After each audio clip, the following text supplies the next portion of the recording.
வேணவா? எதுக்கு? ஏன் சட்டையை கிழிச்சு அதை கேட்கறதுக்காக வந்திருக்கேன். காலையில பேசலாம் போயா. நீ தானே உங்க அப்பா அம்மா தூங்கணும்னு வர சொன்ன. என்ன சொன்ன? நீ மேல வரல உங்க நைனாவை கூப்பிடுவேன்.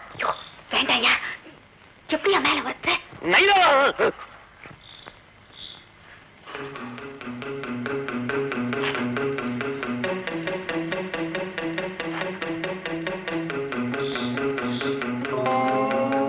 வா பேசுங்க.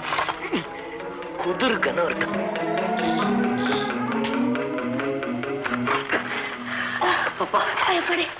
கணக்கிறேன். எல்லாம் இதுக்கு தான் கூப்பிட்டேன். நான் என்ன நீ தொட்டு தாலி கட்டி கொண்டாட்டு நினைச்சிட்டியா? ஐயோ உங்க அப்பா கூப்பிடுறாரு, உங்க அப்பா கூப்பிடுறாரு. இல்லையா நாய்? ஐயோ யாராவது பாத்துட்டு போறாங்களே. பட்டுக்கிட்டே பேசுறேன். அம்மா